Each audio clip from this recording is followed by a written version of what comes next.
मंगळावर जीवसृष्टी होती की नाही याविषयी खगोल तज्ञांमध्ये कमालीची जिज्ञासा आहे।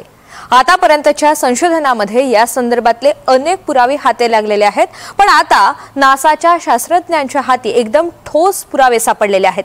नेमकं काय घडतंय खगोल विश्वात पाहूयात या संदर्भातला हा खास रिपोर्ट।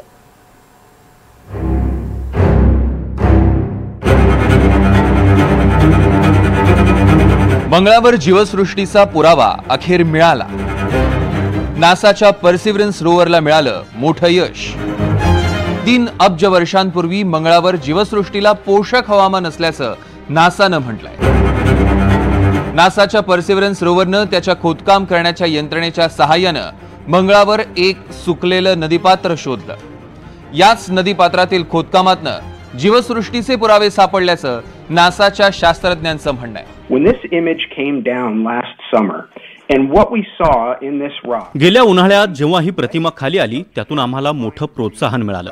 या खडकात आम्ही जे पाहिलं ते म्हणजे अतिशय बारीक धान्याचे थर होते, लाल मातीच्या दगडाचे थर होते, त्यात काही अविश्वसनीय वैशिष्ट्ये होती। या गोष्टींना आम्ही खसखस म्हणण्यास सुरुवात केली। खडकात जे गडद काळे डाग आणि इतर डाग आहेत ते अशा प्रकारचे रिंग आकाराचे वैशिष्ट्यपूर्ण आहेत। त्यांच्या भोवती गडद कडा आहेत। जमिनीच्या या पोताच्या वैशिष्ट्यांनी आम्ही असा निष्कर्ष काढला की या खडकांमध्ये खरोखर काहीतरी विस्मयकारी घडलं असावं। काही रासायनिक अभिक्रिया घडल्या। आम्हाला समजून घ्यायचं होतं की त्या प्रक्रिया काय असू शकतात आणि त्यातूनच सारं काही उलगडत गेलं। That organic matter might have played some role in the generation of these textural features. 2021 पासून नासाचा पर्सिवरन्स रोवर मंगळावर फिरतोय, पण रोवर थेट सजीव सृष्टीचे पुरावे शोधू शकत नाही। त्यासाठी त्यावर एक ड्रिल बसवण्यात आलं।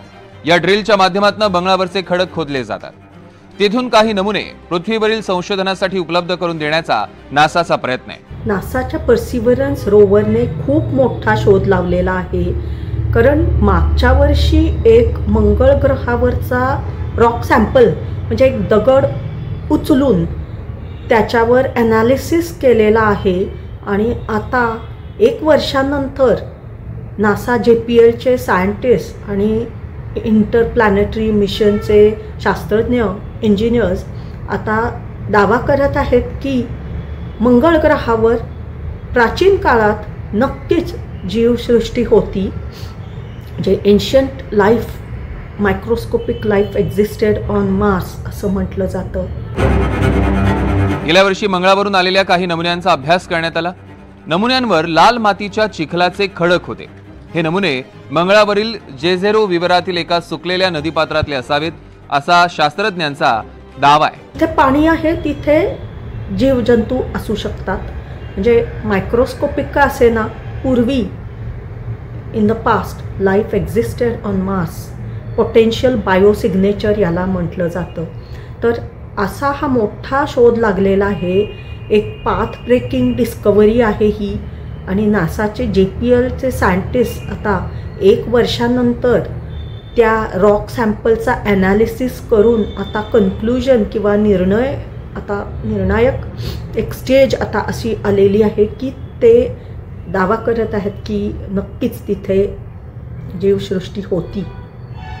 तर 3.5 बिलियन इयर्स अगो, म्हणजे खूप पूर्वी जेव्हा जवळजवळ मंगळ ग्रहाचा निर्माण झाला होता, तर त्यावेळेला सुरुवातीच्या काळात नक्कीच तिथे पाणी होतं आणि नद्या होत्या किंवा तिथे जे भेगा पडलेल्या आहेत जमिनीवर, तिथे नक्कीच पाणी होतं आणि बायोसिग्नेचर्स ऑफ लाईफ पोटेन्शियल ज्याला म्हणतात, म्हणजे अतिशय महत्त्वाचा भाग आहे हा। दरम्यान या नमुन्यानंतर जवळपास 3 अब्ज वर्षांपूर्वी पृथ्वी आणि मंगळावर एकाच वेळी सजीव सृष्टीचा उगम झाला असावा असाही एक अंदाज संशोधकांनी वर्तवला। नासाच्या शास्त्रज्ञांनी लावलेल्या या शोधाची आणखी काही वैशिष्ट्ये आहेत। जेझेरो विवरात 3.5 अब्ज वर्ष जुनी एक नदी होती।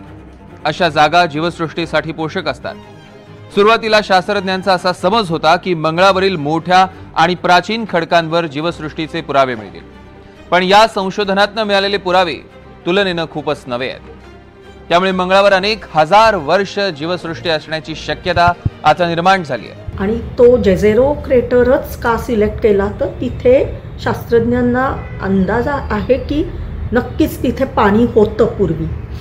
आणि मंगळ ग्रहाच्या भोवती वातावरण आहे नक्कीच. पृथ्वीसारखं ॲटमॉस्फिअर विरळ आहे, थिन ॲटमॉस्फिअर, पण ॲटमॉस्फिअर रिअली एक्झिस्ट. आणि ऑक्सिजन म्हणजे प्राणवायू आहे. पृथ्वीवर जसं वातावरण पूर्वी होतं तसं आता मंगळ ग्रहावर आहे. तर कार्बन डायऑक्साईड कमी, ऑक्सिजन जास्ती आणि नायट्रोजन आहे पृथ्वीच्या वातावरण किंवा ॲटमॉस्फिअरमध्ये. तर मार्सवर पण साधारण तसंच आहे. कार्बन डायऑक्साईड खरं जास्त आहे, प्राणवायू कमी. आणि जर आपण झाडं लावली किंवा नायट्रोजन फिक्सेशन केलं तर नक्कीच ऑक्सिजन वाढेल, कार्बन डायऑक्साईड कमी होईल आणि मग येणाऱ्या काळात मार्स किंवा मंगळ ग्रह हा हॅबिटेबल होऊ शकतो. पृथ्वीवर जीवसृष्टीच्या उत्क्रांतीचा प्रवास शोधण्यासाठी शास्त्रज्ञ अनेक वर्ष झटतात. त्यातून अजूनही अनेक गोष्टींचा उलगडा झालेला नाहीये.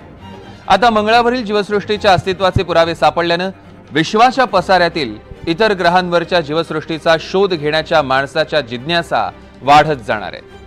Bureau report, NDTV Marathi.